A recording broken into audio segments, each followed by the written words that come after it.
Okay, so welcome back after the brief break, and it's my great pleasure to introduce Niamh Bhalla, who is Associate Professor in Ancient History and the head of EDI at Northeastern University, based in London. Niamh's book is Experiencing the Last Judgement. There, large, heavy, and extremely interesting.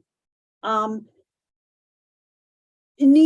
work is on the experience of visual imagery and trying to get us to think about how images work in slightly different ways to the conventional within art history. Thinking about responses to Byzantine art, thinking about how art, how objects, works of art were experienced, and how that experience can create meaning. And this is what underpins her book on The Last Judgement, where she takes each image as a sight to be experienced and considers those different types of experiences. So Niamh, over to you. Thank you, Liz. Thank you for having me here today. It's lovely to be able to share about this book that's been, so much a part of my life for a long time. It has obviously grown out of my doctoral research. I began my doctoral research on The Last Judgement many years ago because I felt that there wasn't enough written on what is a hugely significant Christian iconography. And that many questions hadn't been answered. And as I delved further, I saw this repeated paradigm, sometimes very obvious, sometimes more embedded within work on the Last Judgement. The sort of few things that had been done, which sort of treated this image as a standard type that had been almost directly modeled on a number of texts.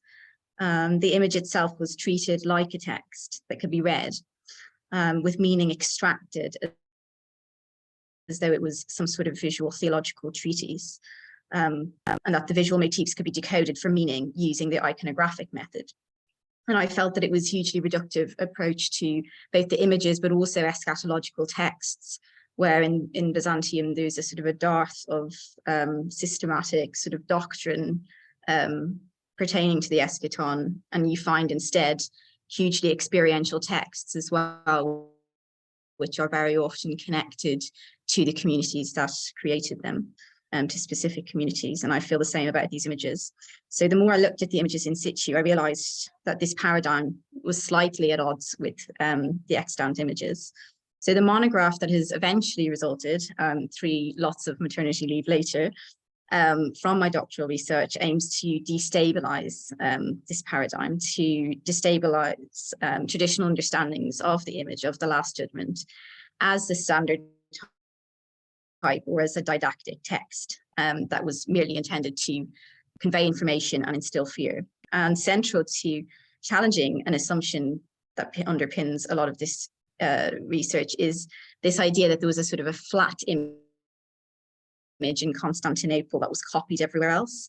And I think that resulted from the desire to read it like a page in a book, whereas I do truly believe that the image was created in the round. So a central premise of the book is that idea that these were designed to be experienced in the round, that they make most sense when they're arranged that way, and that they actually start to lose some of their coherence when they're laid flat. Because when you try to read them diachronically, it doesn't work very well, because I believe they were meant to be experienced synchronically as the viewer entered and experienced heaven and hell in that moment of judgment all at once sometimes, and could peripatetically sort of move around and experience different parts of the image. So the book takes the form of a series of case studies, a wall painting from the 10th century in Turkey, 11th and 12th century icons from Mount Sinai, the 14th century painting in the Chora Paraklesion, and the 11th century mosaic in Torcello, along with the wall painting from Mavriotissa near Kastoria, northern Greece. So each case study then was approached through the lens of a specific framework based on lived experience, so time and space, use, memory, the body, and visual rhetoric. And they obviously overlap in myriad ways. But the second chapter is particularly important in framing the rest of the book. The interaction, so that's it's a chapter about Chora and time and space, and it looks to sort of the end point of where the image gets to. And I argue that basically that's not so dissimilar to where it began. So looking at that sort of the design of the image in the round, how well it works in that way, and looking at time and space in the image, both real and represented. So I discuss in that chapter time and space as having, or the lack thereof, as having provided that sort of basic foundation for the viewer's physical and imaginative interaction with the image. So the image in the Cora is compared to earlier images to demonstrate that they were most often experienced in the round, and that they were originally designed in that way to deconstruct that logical progression of time and space and narrative. And so that they couldn't be read diachronically, essentially. So the viewer was instead incorporated into that sort of physical and peripatetic encounter with the image.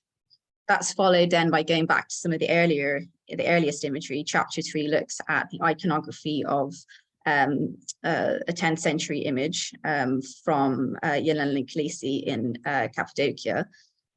And it looks at images of the Last Judgment as being designed in relation to intended usage rather than any sort of fidelity to a composite narrative. Chapter 4 looks at what it means to call an image of the Last Judgment Byzantine when it exists outside of the empire in a church belonging to the Latin Rite. Chapter 5 looks at the role of memory in relation to the Last Judgment. Many of these images were necessarily tied to commemorative contexts and practices, but the chapter examines the inscriptions on the 11th century Sinai icon of the Last Judgment made by a Georgian monk, Ioannis, to explore how visions were committed to memory in Byzantium, and how that idea of the impression of the Last Judgment on the mind, memory, and panel. And it also considers the social purposes behind that of committing social hierarchies to memory in a visionary sort of context.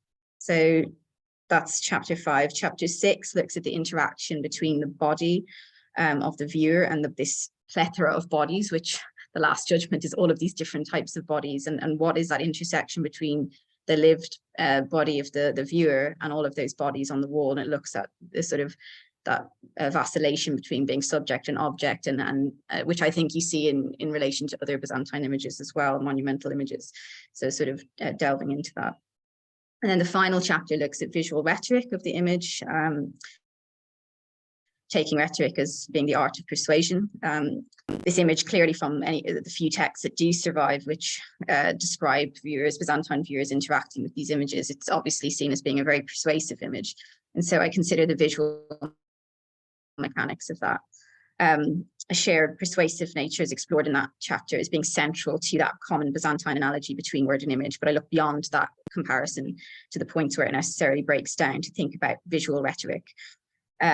So returns kind of comes full circle to explore again that some of the similarities and differences between experiencing an image and a textual or verbal account of the Last Judgment, and looks at sort of some common rhetorical tropes that were sort of endemic to Byzantine life and thought, and how they manifested visually in these images. And attention is given above all, and again, it connects back to all of the other chapters, into that kind of conversational or dialogic nature of these images that necessitated participation in what was a very complex, multi-sensory, collaborative, persuasive experience. So essentially, that's a sort of a chapter overview. They are, as each image is considered, as Liz said, to be a dynamic side of experience, enmeshed in social relationships. And I think that's very, very key as well, that these became loci for the sort of creation of individual and community identities. That's a theme that runs throughout the social purpose of these images. And so basically these frameworks allow a sort of to think about the complexity of these images, the sort of the moments of lived experience that may have attached themselves to these images, and to think about them in that way. And so at the heart of the book is a sort of a prompt, I hope, to think about Byzantine narrative images more generally. There's so much work has been done on portrait icons, and I feel like we can do more as a scholarly community to really probe how narrative images worked in Byzantium, what they meant, beyond just being stories on the wall. That's it.